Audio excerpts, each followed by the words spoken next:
what our brainwaves look like when we're awake, when we're sleeping lightly, during REM sleep, during deep sleep, and cerebral death looks like that, flat line. Okay. So let's hope we don't get there anytime soon. Okay, and we have sleep cycles. Now, I know you know this, but I'm just going to go through it anyway. This is when you're awake. Stage 1 is a low voltage mixed frequency. Deeper into sleep. Stage 2, where there are sleep spindles and K complexes. Stage 3, mostly slow waves. Stage 4, slow waves.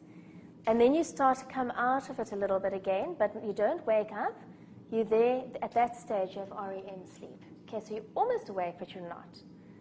And then deeper sleep again, and then REM sleep, and then deeper sleep, and eventually you wake up and your sleep is finished. Okay. Something you must understand about during REM sleep is that your muscles become paralyzed while you have REM sleep.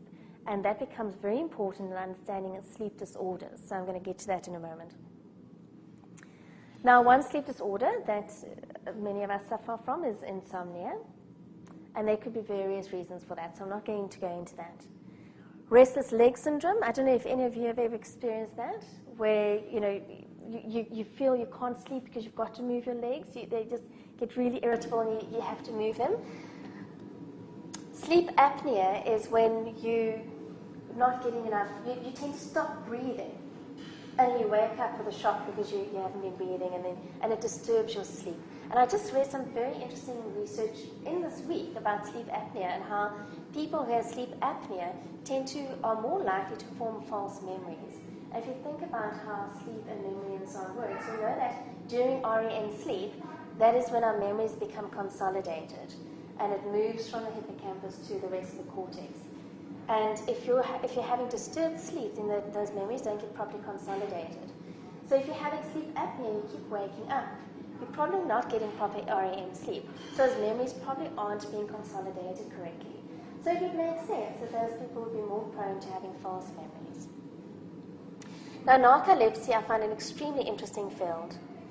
Remember I said to you, during REM sleep, our muscles become paralyzed. Okay, so now there's a reason for that, because when we dream, in our minds we are very active, and if we had to physically carry out those actions, we're going to be walking around and beating up our husbands next to us, or we're going to be acting out on it.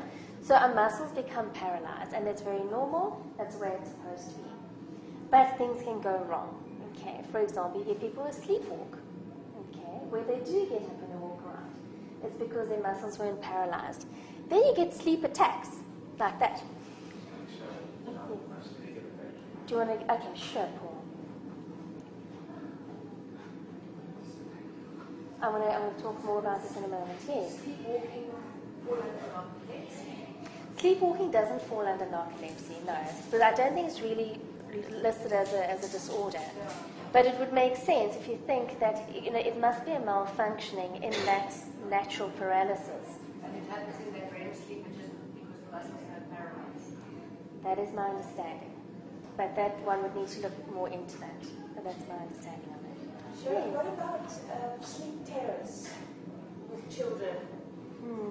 Is that brain in with that? They don't just wake up completely terrified without remembering it at all the next day.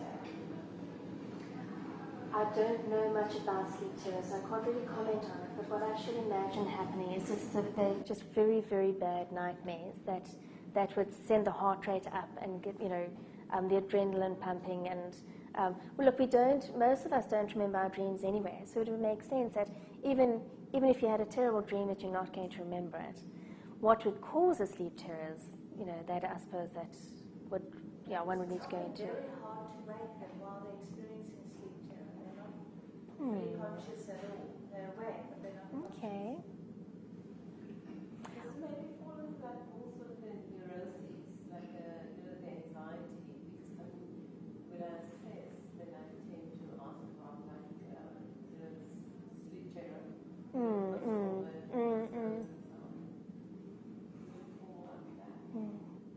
I can't really comment on that either. I don't have enough knowledge on that. What about sleep talking? Sleep talking, I should imagine, again, I'm now just speaking of my understanding of how the brain works, is probably also that not a full paralysis of the muscles that you would still talk in your sleep, because you don't always talk in your sleep, and yet often in your dreams you are talking. So it's probably a similar version, just a milder version of sleepwalking. That's what I think, but one would need to look into it carefully. False memories mean they're inaccurately collected then to give inaccurate memories, not gaps in memories where there's loss of memory. False memories would be where the person remembers something as being real that isn't actually real. So to them, it very much feels their memories don't reflect reality. Okay, so you get sleep attacks where the person, we normally have a process whereby we fall asleep. But with a sleep attack, the person just suddenly falls asleep, like this. And it's obviously very dangerous because they could fall asleep while they're driving, they could fall asleep while they're up on a ladder. So people with sleep attacks cannot drive, and there are certain things they may not do. Cataplexy is where you'll be wide awake and everything's going fine, and suddenly all your muscles become paralyzed. Wrong time of the day, wrong association, but your brain gets it mixed up, and then suddenly you become paralyzed and you fall down.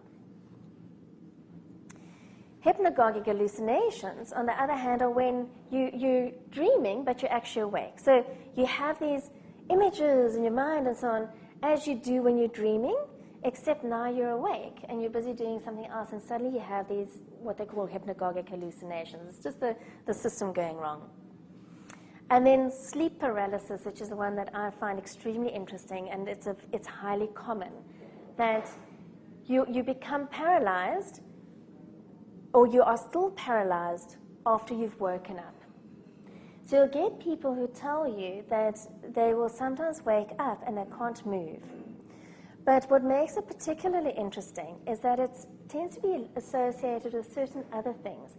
There's a sense of intense fear, or a sense of doom, impending doom.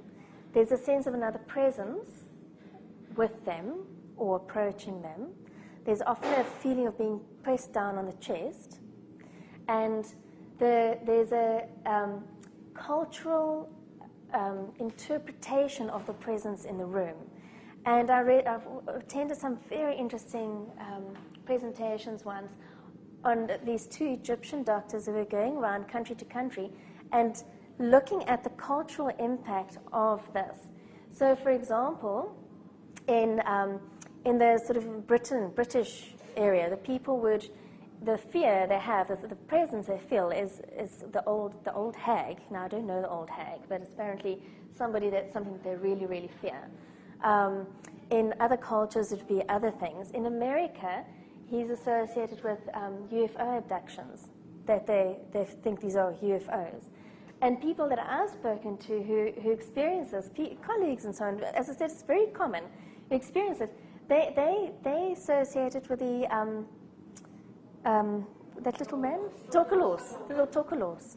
So, and of course, one can understand the fear, because you're paralyzed, you can't move. And it's just a very interesting phenomenon. There's this pressure on your chest, there's a feeling of a presence in the room, and it's very culturally defined. And it only lasts for a few minutes, not even that, maybe even just a few seconds, and then you wake up fully and you can move and everything's fine. And it's just the mistiming of the sleep function. Also, some people would think it might be poltergeist or something like that. Yes. And there are people very close to me who told me she's went. Oh, and this is the other interesting thing. It often happens when you sleep in somebody else's house, when the sleep environment is different. So I've had people very close to me saying, that house is haunted because I went to sleep there and I could feel there was this thing nearby me, and I said, well, what did you do? No, I couldn't do anything. I was so scared. I just lay there, but not, So it's just a very interesting phenomenon. It's something I'd love to do more research on. I want to just say a quick note, because one can't think about sleep without thinking about memory. Remember that a person has to have REM sleep to have memories consolidated. So if a person is not sleeping well for whatever reason, their memory is going to be affected, negatively affected. So if you think of a young mother with a young baby that's waking up every hour or so, and you think about how they say, those first 6 weeks just went past in a blur, I can't remember anything from it, it's probably because those memories didn't get a chance to get consolidated. And the other quick thing I want to say about that is that if you're studying, and I might have mentioned this before, so forgive me, my memory's not all that good. If you, like most of you are studying, I hope you're studying really hard, remember, if you're writing an exam or something like that, sleep on it first. Some students, and give this advice to if you're working with people who are studying, some people prefer to study till late at night and then sleep and then go write an exam. Others prefer to sleep, wake up early and study and write the exam. The one who sleeps after they've studied has an advantage because that information is being consolidated. The one who doesn't sleep between the time they've studied and written the exam are at a disadvantage because they haven't had that time to consolidate the information. Okay, just something to bear in mind. Remember, when most of our memories are very unreliable, very, very unreliable, because when the information is stored, only certain aspects of it are stored. And when you remember it, only certain aspects of it are remembered, and the brain makes up the rest. Even if you sleep well. Even if you sleep well. Even if you sleep well, your brain makes up the rest. And this is why you can have two people that experience exactly the same thing, and they'll remember it differently. And this is why eyewitnesses aren't very reliable in court, because your brain makes up, it fills in the gaps for you. And the other thing is, every time you think you remember something and you store it again, it gets restored and it is prone to error every time. So if it's something, a big event in your life, and you tend to talk about it a lot, every time you remember it and talk about it, and it gets restored with errors. And you remember it later again, you talk about it, it gets stored with errors. And that's why when you caught a fish and it was this big, and later it was this big, and later it was this big, or you just remember these details, somebody else will say, but it wasn't that way. It wasn't that way at your wedding, it wasn't that, but you remember it that way. And your memories are real, but they don't necessarily reflect reality as it was. So you can't say you're lying, because that's how you remember.